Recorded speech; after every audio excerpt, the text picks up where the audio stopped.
Get started about 6:02 or 6:03. Tell me when we're live. Actually, I should be able. Aha.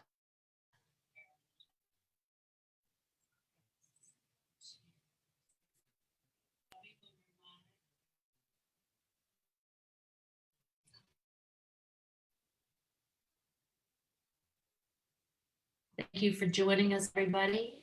We will start in about 2 minutes.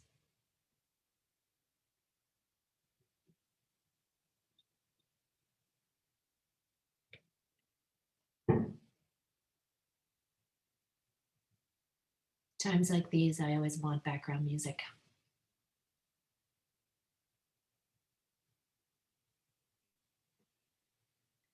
Thank you for anybody who is watching on Facebook Live or who has registered via Zoom. We will get started in about 2 minutes.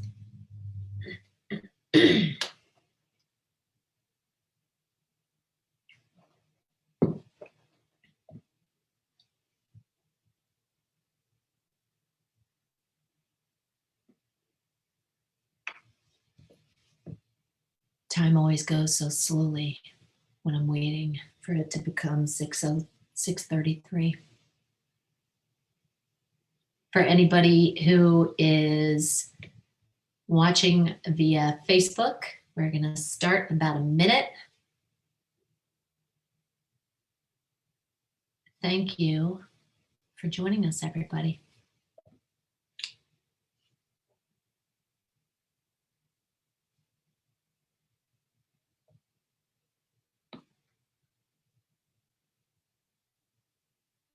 We are going to get started in less than 1 minute. I think my phone is about to die.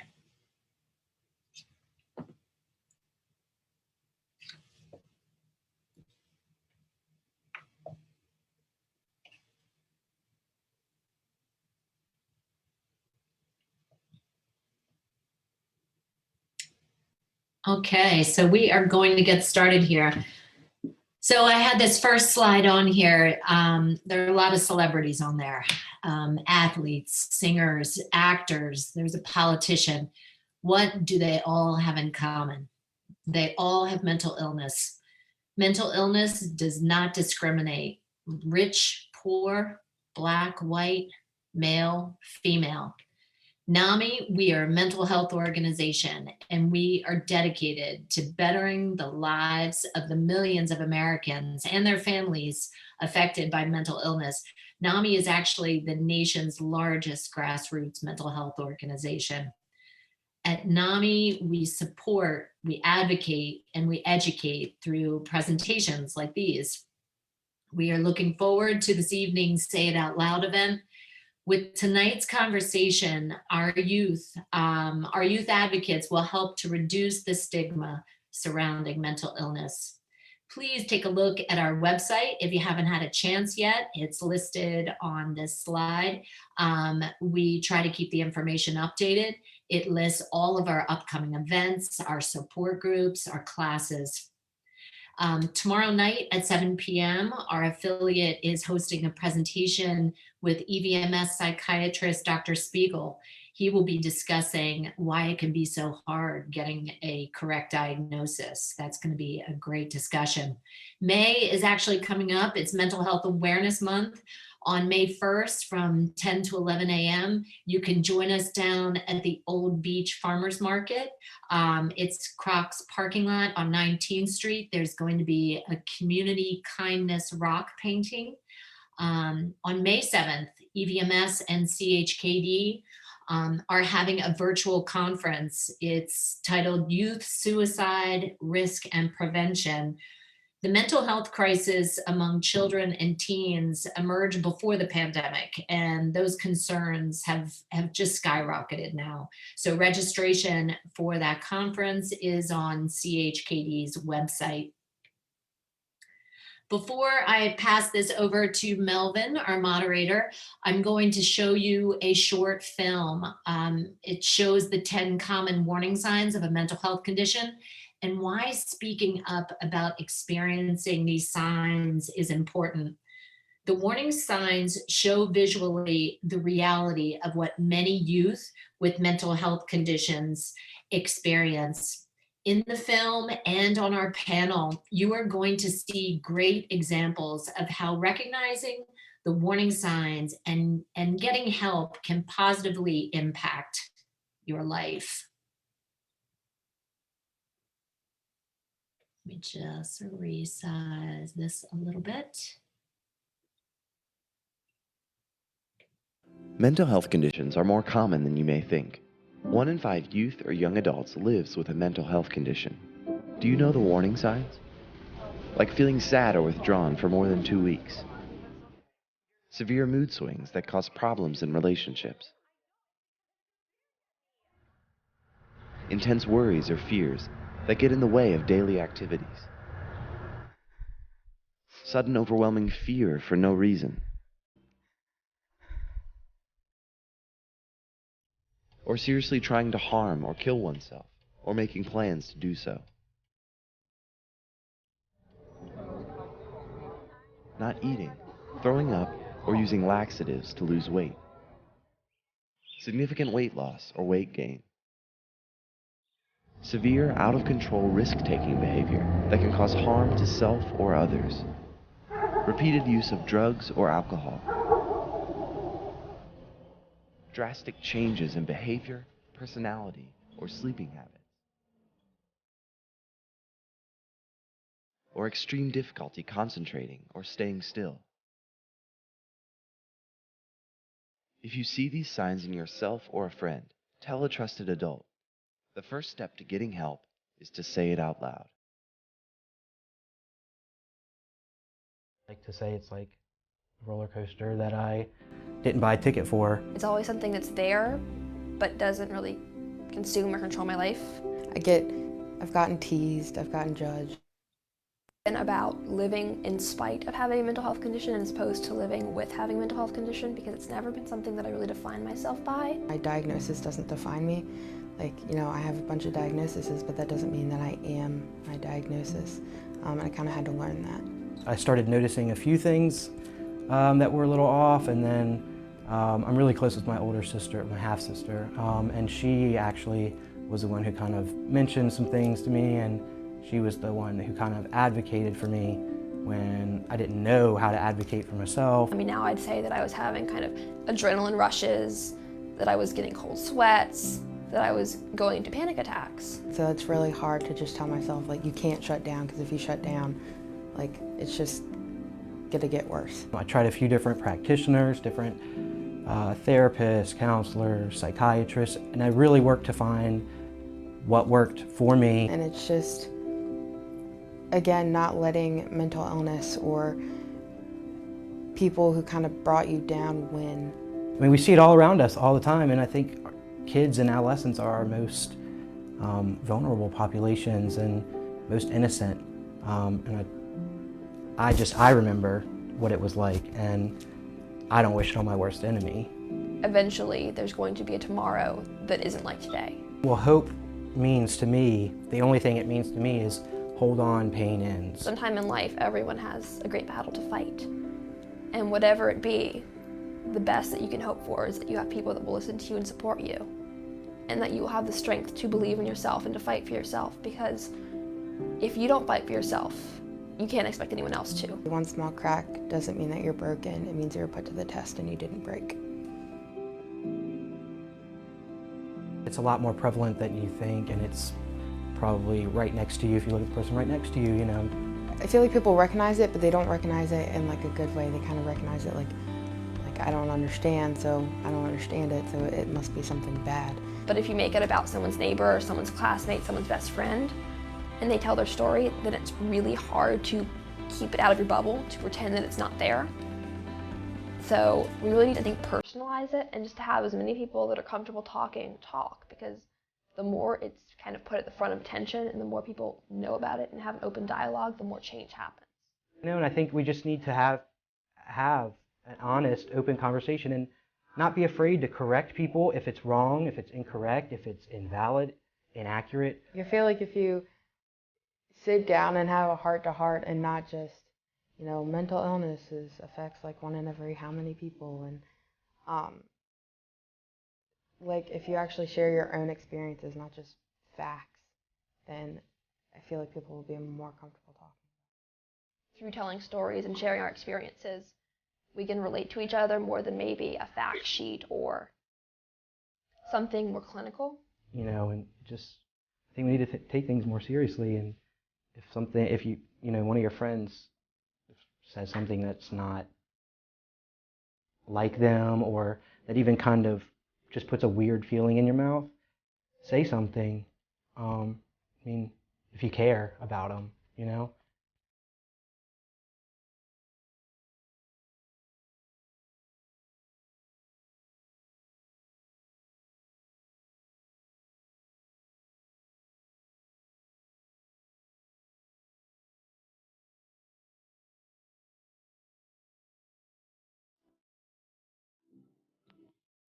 So in the chat box or the comment section, if you're on Facebook, were you surprised by any of those warning signs? If anyone has any questions during this presentation, please post them in the chat box, put them in the comment section, keeping in mind that we do not have the capacity to assist with mental health crises. We are not mental health professionals, but you can always message us privately and we can help to connect you to appropriate resources. And lastly, please remember there's respect for all of our panelists and for anyone else who contributes in the comments or in the chat to this conversation, just a respect. I'm excited now to introduce our moderator for this evening. Melvin Roy is in his third year at Old Dominion University. He is majoring in human services with a minor in psychology. He founded an organization at ODU called Foster You. It encourages higher education for foster youth through community service, mentorship, workshops. In 2019, he spent 7 weeks with the nonprofit Foster Club, traveling across the US to impact foster youth. He's an intern with Congressional Coalition on Adoption Institute, and one day he wants to become a US Senator. Melvin, thank you for joining us and moderating this evening. I will pass it over to you now. Thank you, and hello everyone. So before we get started, I just would like for the panelists to kind of go around and tell us a little bit about yourself. Where you're from, your age, just anything you would like the people to know. So we can go ahead and start with Colin. Hi, everyone. My name is Colin Lother. I'm 21. I currently attend TCC, live in Norfolk, and very much enjoy running and playing with my dog and going to the beach. That's me. Awesome. Thank you. Alexa, would you like to go next? Hi, guys. My name is Alexa Yarosky. I'm 24 years old. I currently live in Virginia Beach. I actually just moved back here, but I grew up here, so it's my home. I have a puppy who I absolutely adore, and I really just try to stay active throughout the day. Like, I'm always doing something different, whether it be like art or going to the gym or just like hanging out with family and friends. And I'm super excited for this, so thank you. Awesome, thank you. Aaron, would you like to go next? Sure. Hey, my name is Aaron Gonzalez. I'm 22 years old, and I'm from the Hampton Roads area. I grew up in Chesapeake, and right now I'm a student at Old Dominion University, and it's going to be my last semester there, and then I graduate. And then hopefully after that, I can go apply to med school so I can pursue psychiatry. Awesome, thank you. And then Jessica. Thank you. Hi, I'm Jessica. I am 29 years old. I'm from the DC area, but I actually have been in Hampton Roads for like 10 years. And I just got a new apartment in Norfolk, which I am so stoked about. I have 2 cats that one you'll probably see in this area at any given moment. And so, yeah, I like being active. I like going to the beach. I'm also really excited to set up my my new room has like this nook where my bed fits. It's gonna be full of pillows. It'll be great. I'll never leave it. It's cool. And I am finishing up my master's degree at Wake Forest right now, and I will be a PhD student at Old Dominion starting in the fall. Awesome. Thank you so much. Truly appreciate it. So we're just going to go ahead and jump right in. So the first question that I have for you all is to just kind of talk about the kinds of struggles that you had in terms of mental health and how have you overcame them. Let's see, Jessica, you can go first. Yeah, so my diagnosis is bipolar 1. And when I first got that diagnosis, I actually didn't want it because I was very much, I guess, embracing stigma. I was told by my actual talk therapist that I had bipolar, or it sounded like I had bipolar, but then when she sent me to the psychiatrist, I kind of talked my way out of it because that sounded too intense for me. So my psychiatrist said that it sounded more like generalized anxiety, and that sounded way easier to manage. That sounded way better. I'd heard of anxiety before in less dangerous scenarios. So I was stigmatizing myself and I was not advocating for myself. And a lot of the things that were exacerbating that stigma were really just me. Like I never talked about anything out loud. So I assumed that everybody would think the worst. I kind of took the media portrayals of some of these, labels to be, the be all end all. So I didn't want to speak out about it or say like, oh, this is something that was mentioned, because I thought people would just like kind of run away. And that's just not the truth at all. What literally the thing that is helping me still, and I still kind of struggle with it, kind of get over some of those hurdles, is saying it out loud. Literally the name of this program, saying it out loud, because it's received better than I anticipate. And it's still really hard for me to say it out loud, to say it to people. I get really nervous, but the more I do it, the more I realize there is acceptance, and like I'm not the only one that feels this way. Thank you for sharing. Alexa, you want to go next? Yeah. So I guess like going directly off of that, I also have bipolar 1. And like Jessica said, I mean, nobody wants mental illness, but like to be told that you have bipolar, it's intense.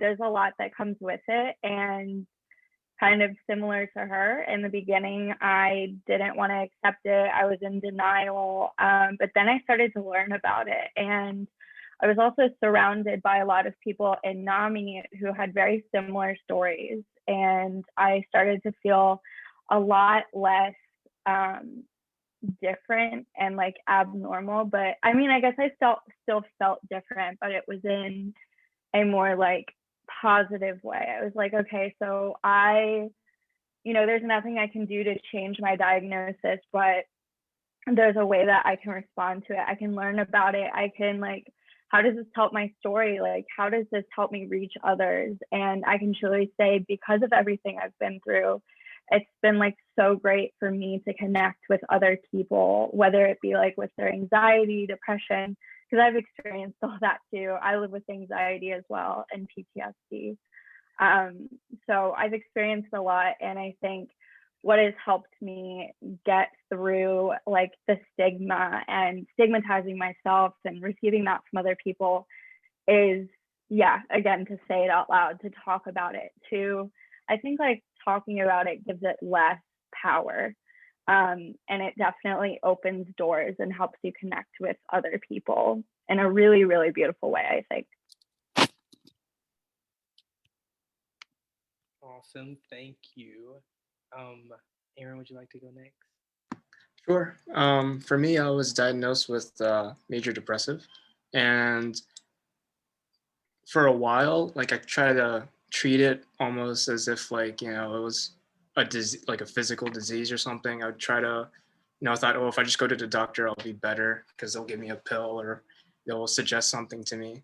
But I didn't really find help for myself until I just accepted and forgave myself really for having mental illness and having struggles with it because I felt a lot of stigma about it. So it prevented me from actually sharing it with people. So for a long time, I would go to therapy or go to a psychiatrist without, my own family knowing. So I went like that for a while. And it wasn't until I actually was honest with myself that I could find improvement. And it's been very rewarding. That's how I end up speaking with NAMI in the first place, because I wanted to actually put myself out there and help other people that are feeling that way. Thank you, Aaron. Colin. And for those who might have joined a little late, right now we're just going around and asking all the panelists what kind of struggles have they had and how have they dealt with it. Colin. So I was diagnosed with major depressive disorder about 2.5 years ago. And it was a diagnosis that I accepted to the point where I just wanted to get rid of it. So I would go to the doctor, I would take my medicine, I would make it sound like I'm doing great so that everybody in my life thought I was doing okay. And I lied to everybody in my life for about 2 years until I had a breaking point and ended up in the hospital. And that's the first time during my struggle that I ever felt like I wasn't alone. Because for the first time in my life, I was surrounded by people who very much knew what I was going through and didn't think I was crazy for saying the things I was saying. And when that moment of clarity hit that I wasn't the only person in the world feeling the way I was, I got pretty annoyed that more people weren't talking about it, because it's an issue that would be very easily handled if more people talked about it. And so I put a video up on my Instagram of me saying what had happened to me and telling my story. And the response I got was wild. There are all sorts of people in my life who I was super close to or just peripheral friends with reached out to me and opened up about their stories. And it was quite alarming, the number of people that I knew who suffered from some sort of mental illness. And so I decided that we needed to start talking about it. And I haven't really stopped since. And that's what helps me. I talk to my therapist about it. I will talk to anybody about it. And it just, the more open I am with people, I've found that they're more willing to be open with me. And that's how I've really overcome my struggles. Awesome. Thank you all so much for sharing. The next question that we're going to jump into is, if you could all just touch on a little bit, what does mental health mean to you personally? And we can start with Aaron. All right, mental health means overall, I kind of feel that it encompasses a lot of self-care and self-honesty. I feel like if you're not honest with yourself, even if you do a lot of healthy things like exercising and watching your diet, getting sleep, I feel like if you don't have that honesty there, it kind of stunts your growth a little bit, so to speak, or doesn't really help. So mental health means to me just doing the best you can and being honest with yourself and with others. And when you need the help, you go and actually you seek it, and you're just open-minded. Awesome. Aaron, and just a follow-up question, what does self-care mean to you, or what does self-care look like in your life? In my life, it goes back to honesty, really. I'm not trying to say the same thing over and over, but for me in my life, it just meant being honest about what's actually wrong. What can I do to actually help myself? And because for a while I would just kind of shy away from it, or I wouldn't pay attention to it, either because stigma or either because I didn't want to deal with it. So I think actually paying attention to what your bad habits are, your bad thoughts are, I think plays a incredible role in how you can actually help yourself recover. Thank you. Alexa, would you like to share next? Yeah, so starting with mental health, like Aaron had said, I think it's very good to compare it with something we are all very familiar with, physical health. So you can be physically healthy and you can be physically unhealthy or sick or ill. So just physical health, mental health, you can be mentally healthy and you can be mentally not healthy. And I think it really just like ranges from day to day. Like you could have a day where, and I do want to say before I get into that, but like I always want to throw this in there. I think being mentally healthy isn't always being happy. Like it's allowing yourself to go through the different normal phases of like feeling different things. Like maybe you're sad because something happened to you during the day. Maybe you're tired. Maybe you're angry. Like you still experience those things, but there's like that jump back after it. It's like how you respond to that. So like, do you have positive coping skills? Do you hold on to that anger for like weeks? Because when it's like a prolonged period, when it comes to mental health, that's when it becomes an issue. That's when you're not mentally healthy.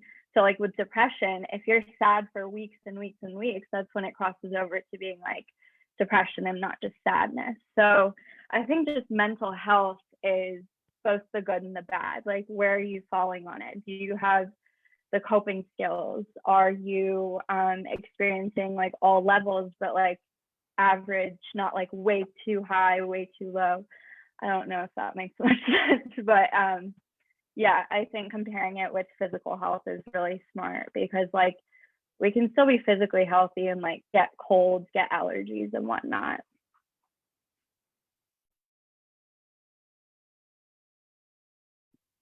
Jessica, would you like to go next? Yeah, absolutely. I think I used to equate the term mental health with mental illness, and that's just not, as one of my favorite people always says, if you have a brain, you have mental health. Everybody has mental health, and I agree with what Aaron and Alexa have touched on, is equating it to physical health. It just makes sense to me now, because I really like, Alexa, how you said you can be physically healthy, but you still get a cold, you still might like stub your toe, get a paper cut. That doesn't mean you've failed your body. It's part of life. So just like with physical health, with mental health, you have a brain, like it's working, it's going all the time. You have cognitions, you have all of these things.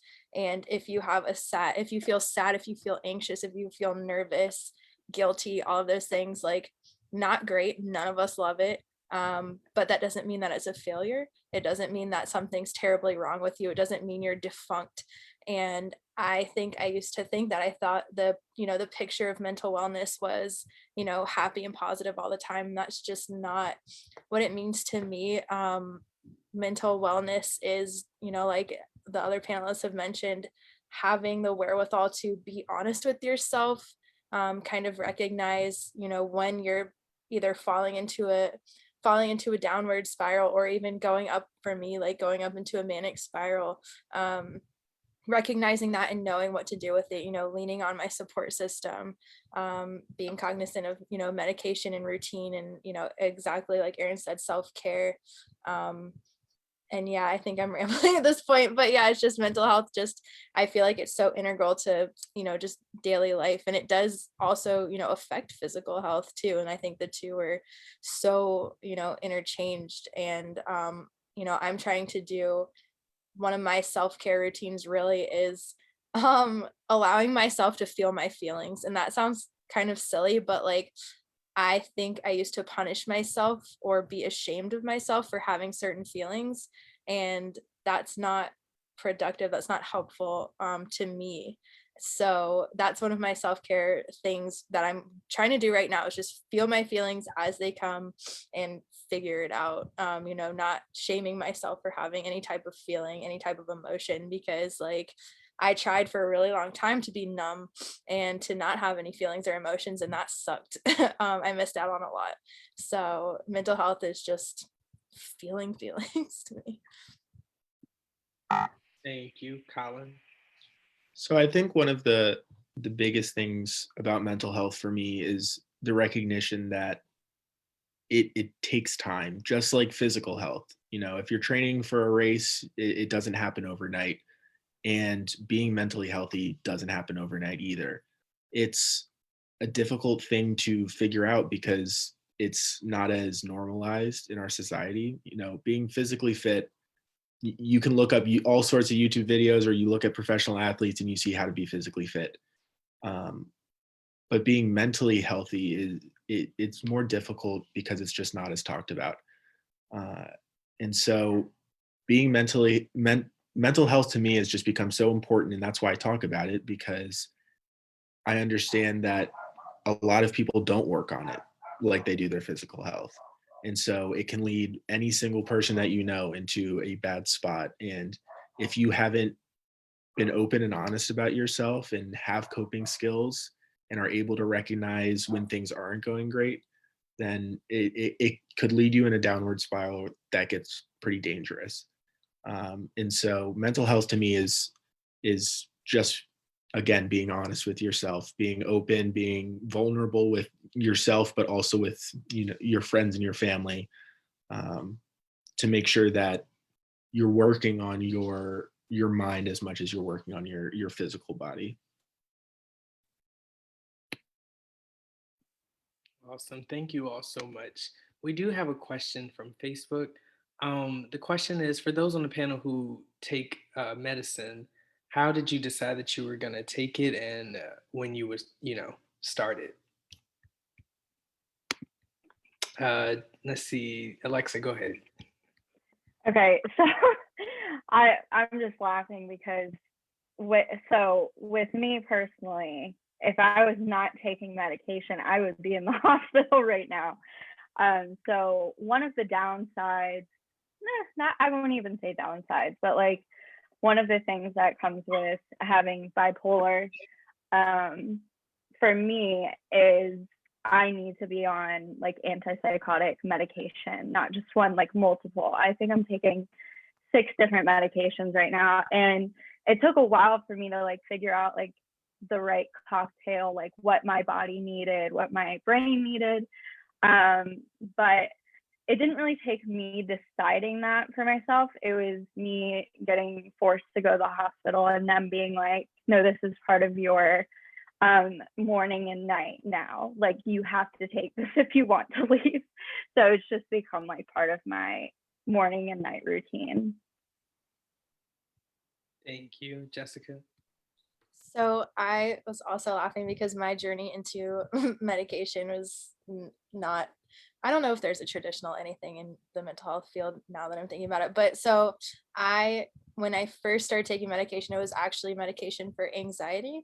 And for myself, and for some people, but for myself, it was an SSRI, which can exacerbate or kind of start a manic episode. And for me, it launched me into mania.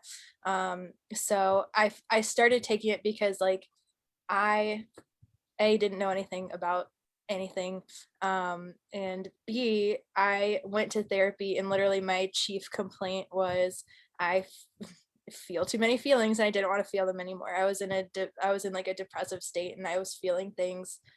I think I told my therapist multiple times, like, I just didn't want to feel things as deeply as I felt them. Like, I'm cool feeling things, but I didn't want to be like heart-wrenchingly affected by every single emotion I felt. So I was like gung-ho to take literally any pill at that point, because that's what I wanted it to do. It was not for the right reasons. And then when I started taking the SSRI, it like launched me into mania. It was a great time for me. It was fun, but it was so reckless and destructive. Like, that is the true honesty of it. Mania is scary. But I think the scariest thing about it is how good it feels when you're in it. And I was destroying everything around me, and I had no qualms about it. And I stopped taking that medication cold turkey, which just like totally jacked me up. Just never do that. And it like, that's the only thing my psychiatrist told me is like, don't stop taking this. And just like, you can't just hard stop it. And I did. And that's kind of what led me to my first psychiatric hospitalization, where they started me back up on it. So I like kind of went back up. But then after that, once I actually got honest with myself and into recovery, I was terrified of taking medication for bipolar, because number one, I didn't want to go through the trial and error of what if this launches me into mania? What if it makes me depressed? Like, what if it makes me lose my appetite? What if I change, I didn't want it to change who I was as a person. So that fear kind of built I'm a very stubborn person.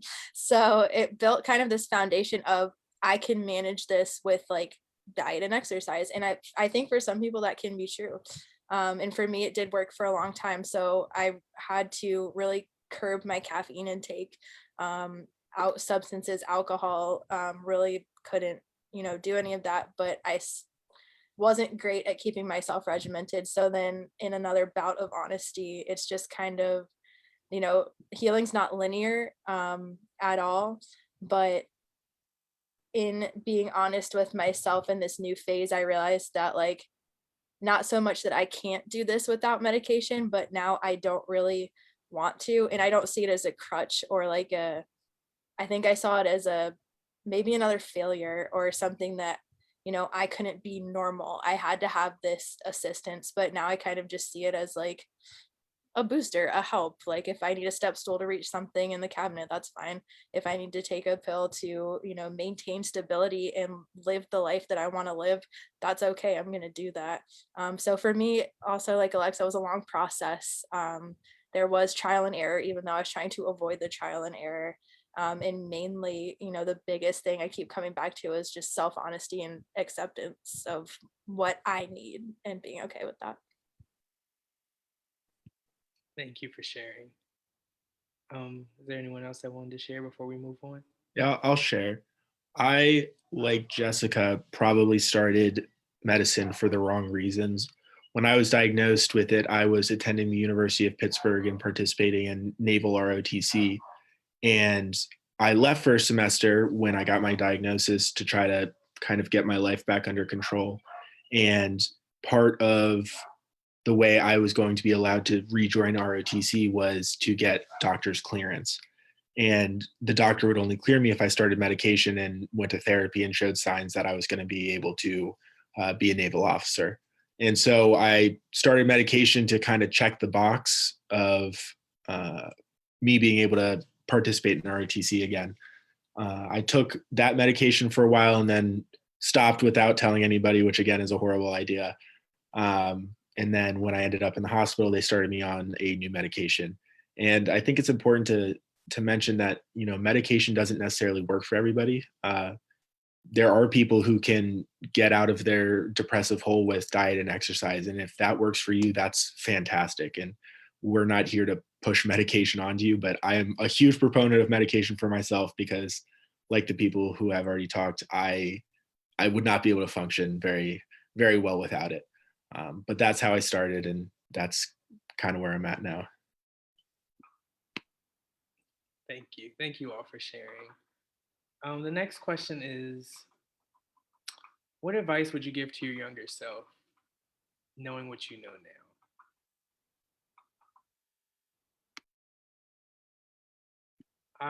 Let's start with Jessica. All right. I think knowing what I know now, and I don't even know how to say it, but I think I would tell my younger self a very loaded chill out. Even now, like that question, thinking about like meeting my younger self, I could feel the same tension and the anxiety and all the things I was holding from a really, really young age. And the way that I personally dealt with that was through self-harm. And for me, that was a way to release. Like I, tell a lot of people, there's no good way to express it, but it felt like the feelings I had were too big for my skin. They were too big for me. And still, I still sometimes feel that way, but they're too big for me. And that was my way of releasing it, of letting it out. And, very unhealthy, not a great coping mechanism by any means. So I think if there would be any way to tell my younger self to just, chill out and exist in this space, I think I was living too much in an anxious, trying to predict the future, trying to control things, trying to trying to do so many things and not being present. Maybe that would be a better thing to tell myself. Be present, take a breath, say something out loud, say something to a friend, to a teacher. I had so many teachers, and my parents and my family have all been I've been so grateful and fortunate to have family, friends, and educators that have always given me open and non-judgmental spaces. But I was always afraid to use them, and that was it. No reason of anything that they did. It was my own insecurity. But I think, kind of going back to something that Colin said at the very beginning, I'd like to think that if I had spoken out about even some of the minor feelings and struggles I was dealing with, I think I would have gotten some reprieve and been able to let out a breath, knowing that there were other people that thought and felt the exact same way. Other people that were going through the same things as me, and not expressing it. And then, it might be easier knowing that I wasn't alone.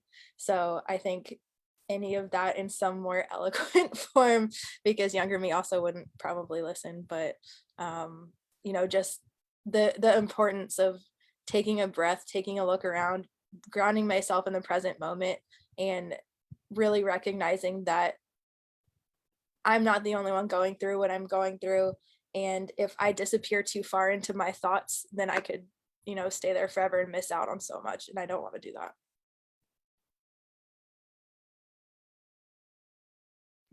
Thank you. Aaron, would you like to go next? Sure. For me, I would just say it's okay to feel the way you're feeling. Because I remember just feeling like this incredible pressure. Kind of felt like there was some kind of impending doom that was about to fall down on me or something. It kind of felt like if you had an assignment due at midnight and it's the day of, you didn't know it until 10 p.m. You're like, oh no. It kind of felt like that times 1,000. And I know I'd probably tell myself to take it a step at a time or a day at a time, and just recognize that it's okay to feel that way, and just keep trucking along and keep doing what you need to do. All right, Alexa.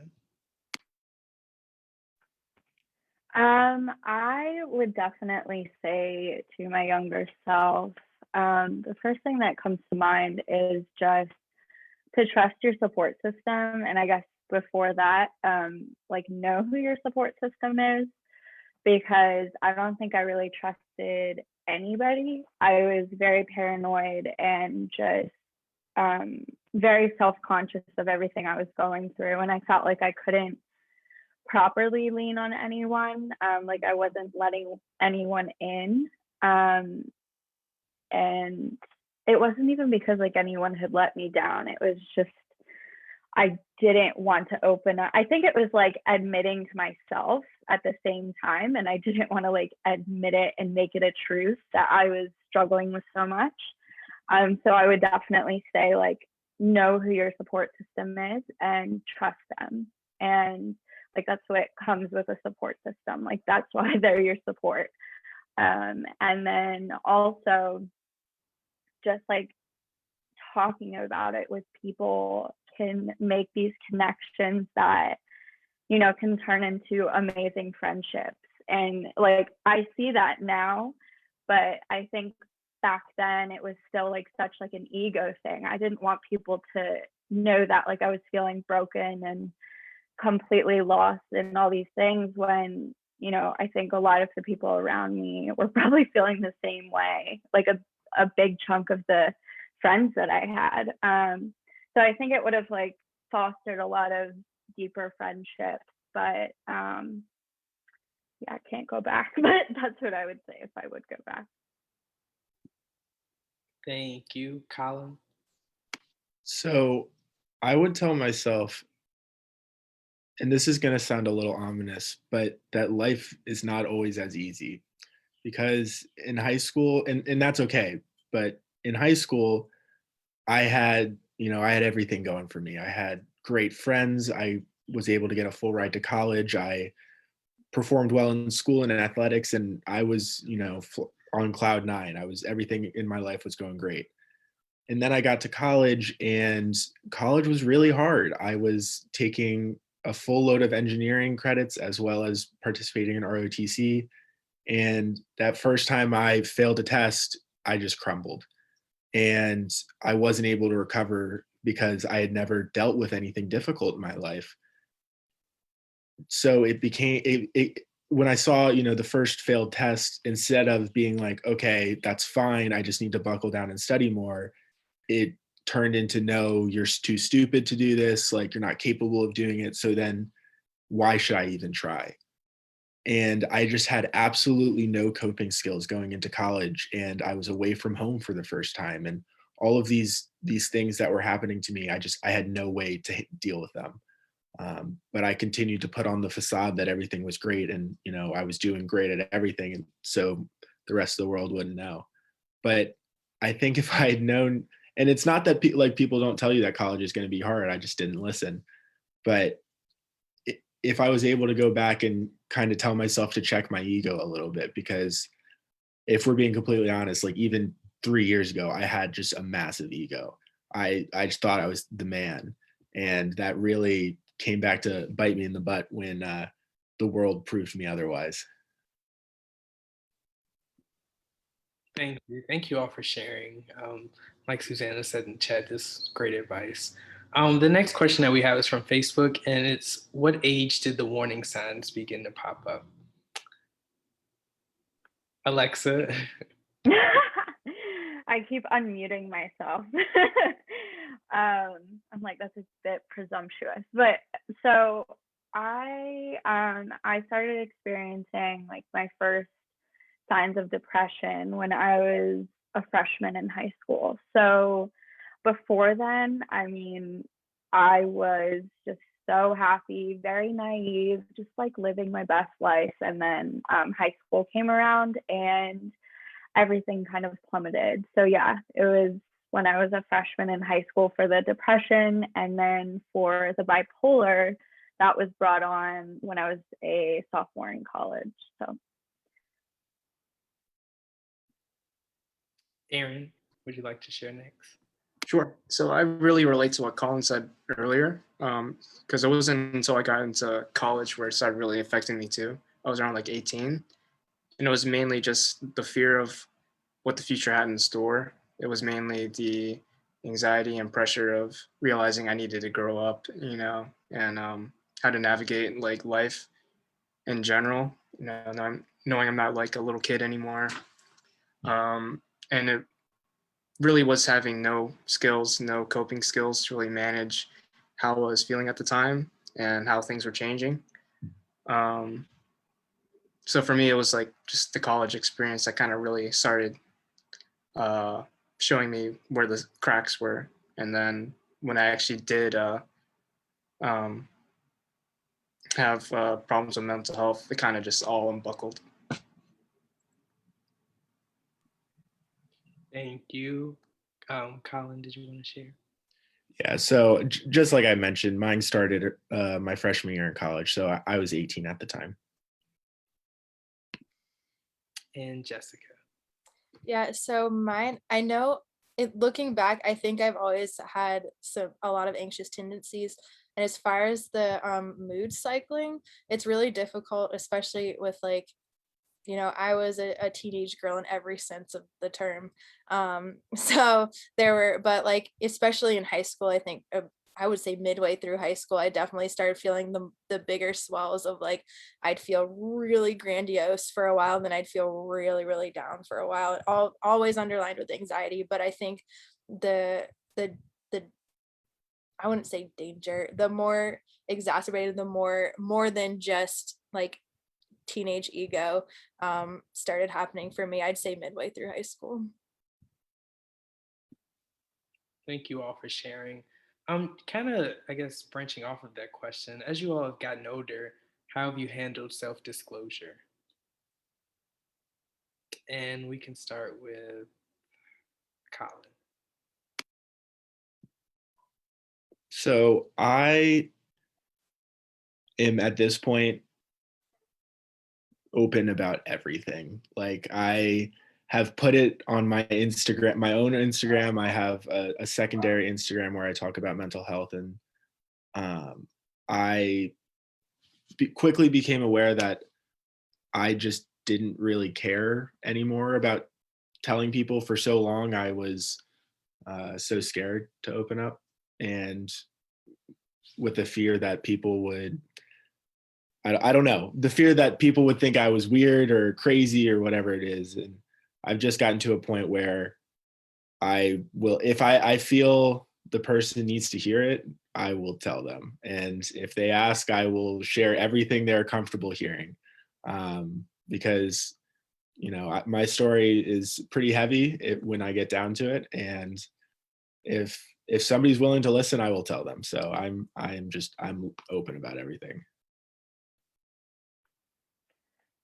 Kind of going off of that, my psychiatrist told me something that really resonated with me, because I was just telling him like kind of the same thing. I'm just at that point where I'm so comfortable with my story because I know it needs to be heard, and because I'm at that place where I want to help people and I want people to feel less alone and all those things, and just like to raise awareness and for advocacy. And my psychiatrist was like, you know, that's actually a step in recovery, getting to that point in your recovery where you are that comfortable and confident in your story. And I love that because I think it's so true. I think there's a proper time to do it. I know in the beginning, when I first got my diagnosis of bipolar, not right away, but pretty soon, I would tell anybody like way too soon. And it was like the way I said it, I think. I was like proud. I don't know what it was, but I then realized I was like, okay, I have to gauge who the person is. Like, I need to gauge like how comfortable they are. I need to gauge like how sensitive they are, because it could trigger people. Some people just haven't heard about like bipolar stories. And yeah, so you really have to be careful, I think. But at least with my story. So it's all about like gauging for me. But I, like Colin, I feel like I'm a very open book when it comes to it. All right, Jessica, you can. Yeah, so for me, I actually started self-disclosure, I would say very unhealthily, because a lot of the things that happened to get me towards wanting an official diagnosis involved and hurt so many other people. So I use self-disclosure as an excuse, as a defense, and it was always kind of like crass. And I was kind of using the diagnosis as a crutch. But then as I moved forward in recovery, I realized I desperately still wanted to tell my story, but not in a way of defending myself, not in a way of trying to one up or justify anything that I may have done or put out into the world, because can't change the past, no use in pouring my energy into it. So I actually started healthily self-disclosing through my involvement with NAMI, with our In Our Own Voice presentations. And I realized that I was really a fan of like telling my story to strangers. I'm like a serial oversharer. But my favorite part about telling my story is the people that would come up to me afterwards or during and say they had felt something similar or something had resonated. And that just, I can't even explain. I think that is kind of the first time I really felt like I had a sense of purpose. And not that I ever felt that, I never had a feeling that my life was worthless. I just didn't feel like it was really anything important. And realizing that I could have those conversations with people and they wanted to open up to me too. Set me on this trajectory. My master's degree is in clinical mental health counseling. I work so closely with NAMI now, and it's such a passion for me. And I do so through talking and telling my story and disclosing. And just like Colin and Alexa said, I've really recognized, what's appropriate to share with who and when. I'm not dumping my story on somebody for my own sake anymore. I use it in the capacity I feel that it needs to be used. And so, yeah, not only do I have like the training through NAMI to tell my story through ending the silence in our own voice, but like, it's just like, it's this thing now. And as I do it more, this is publicly live on Facebook. As I do it more, I feel more comfortable talking to my friends and my family, and it's helped me build my support system. I've reconnected with people that I never thought I would talk to or see again when I've shared stuff on social media, on my Instagram, on my Facebook, personal stuff, the people that reach out. So it's just being able to connect within the community, and it pulls me into reality and gives me just an absolute passion. Thank you for sharing, Jessica. Aaron, would you like to go next? Sure. Oh man, I'm terrible about self-disclosure. I've always have been, and I'm still pretty bad about it now, but I've gotten a lot better. Like I said before, like I didn't even tell my family about like my mental health or even going to a psychiatrist or therapy for a long time. And I didn't really start disclosing stuff like that until I started a student organization at ODU called Peace of Mind. And we just had like these mental health groups or sessions where we talk and everything. And that required a lot of self-disclosure, especially when we'd have to advertise the group. We just spam emails to our classes. So I know everybody's got to see my name and all that. And I just realized how important it was to get it out there. And I figured, if it helps at least one person, then that trumps whatever insecurity I might feel about the stigma or whatever. And it got easier and easier as time went on. I'm just because we're getting to the hour mark, I just really want to thank all of you. And Melvin, thank you for moderating. And before I say some of these comments that came from Facebook, I love that Aaron says he's not good with self-disclosure. Meanwhile, he's on a Facebook Live talking about mental illness. That's great. You all are awesome. Somebody from Facebook said, all of these young adults are going to be amazing leaders. I am so proud of them. I swear I did not write this, even though I would say it. Another comment, I wish I was as self-aware at their age. The future of mental health is bright. It really is, you all. I am just going to share my screen again. There are, wrong slide. There are a lot of resources. We have NAMI Ending the Silence. We have this Say It Out Loud there. SLAM, Melvin, do you want to say a little bit about SLAM before we end the hour? Sure.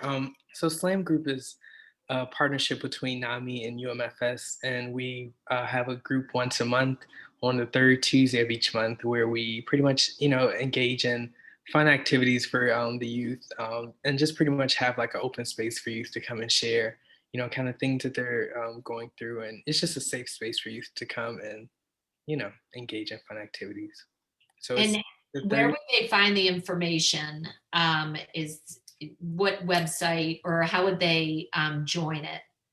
So if you were interested in participating in the SLAM group, or youth who may be interested, you can just send me an email at mroy@umfs.org, and I will be sure to send you the needed information.